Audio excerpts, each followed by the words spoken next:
Jail का ताला खुला और मनीष सिसोदिया तिहाड़ से बाहर आ गए।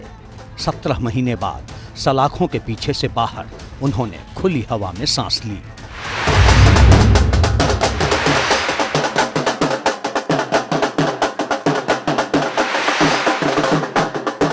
आम आदमी पार्टी जश्न में डूबी है।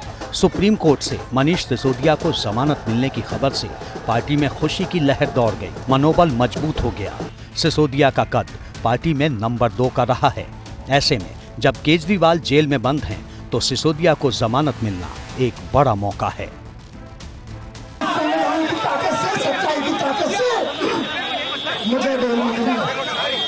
मैं आपको यकीन दिलाता हूं, इसी संविधान की ताकत से हमारे प्यारे नेता अरविंद केजरीवाल जी भी बाहर आए।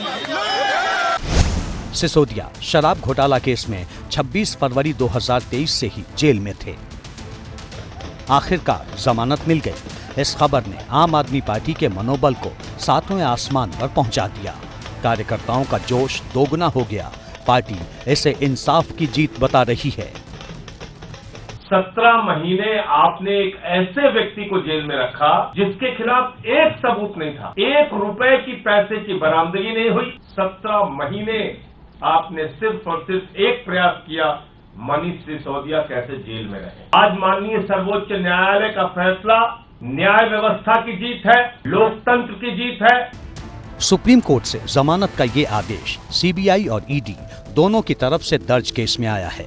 जमानत का आधार ट्रायल शुरू होने में देरी को बनाया गया है। सुप्रीम कोर्ट के जस्टिस BR गवई और KV विश्वनाथन ने सिसोदिया को 10 लाख रुपए के 2 निजी मुचलकों पर जमानत दी। बेंच ने ये शर्त रखी है कि वो हर सोमवार और गुरुवार को जांच अधिकारी के सामने पेश होंगे।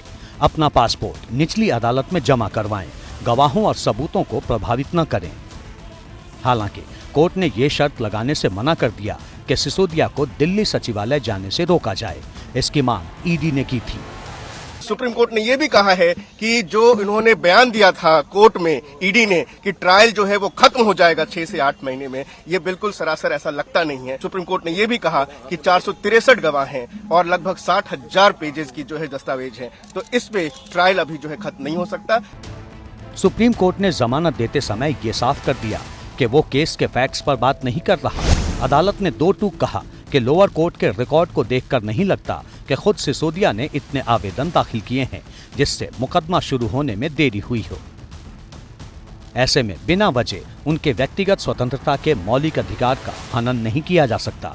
जजों ने ये भी कहा कि दस्तावेज देखना आरोपी का अधिकार होता है, इसके लिए आवेदन दाखिल करना गलत नहीं है।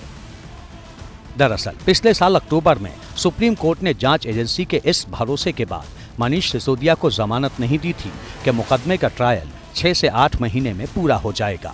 कोर्ट ने सिसोदिया को ये इजाजत भी दी थी कि मुकदमे में देरी के आधार पर वो जमानत की मांग कर सकते हैं, लेकिन निचली अदालत और हाई कोर्ट ने इस बारे में उनके आवेदन को ठुकरा दिया। सर्वोच्च अदालत ने यह भी कहा कि निचली अदालतों के ऐसे रवैये के चलते सुप्रीम कोर्ट को बेवजह बड़ी संख्या में जमानत याचिकाएं सुननी पड़ती हैं।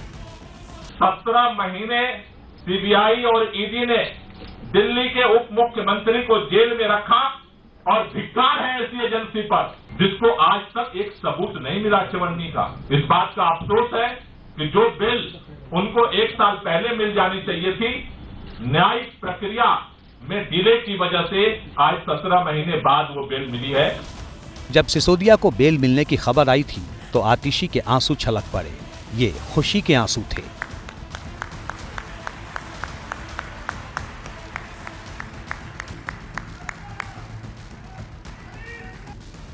आम आदमी पार्टी जश्न मना रही है तो बीजेपी कह रही है कि अभी तो जमानत मिली है, सजा पर फैसला नहीं आया है, आरोप कायम है। इसका अर्थ ये नहीं है कि सिसोदिया जी अपराध मुक्त हैं, वो अभी भी अभियुक्त हैं।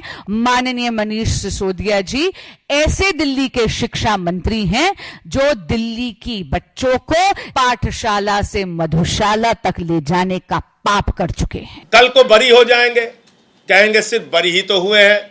एक गर्दन काटो योजना इनको बनानी चाहिए। दल के अंदर एक समूह तैयार करना चाहिए जो विपक्ष के नेताओं को पकड़ पकड़ के कहीं मारे, कहीं पीटे, कहीं उनकी हत्या करे, कहीं उनका गर्दन काटे। उससे शायद इनको संतुष्टि मिलेगी। सबसे दिलचस्प बयान आम आदमी पार्टी की राज्यसभा सांसद स्वाति मालीवाल का आया। उन्होंने सिसोदिया को दिल्ली का सीएम बनाने की मांग कर डाली।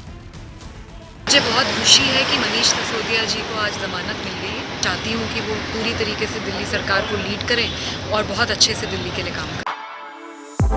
For exclusive and insightful videos, subscribe to our new channel ABP Live Premium.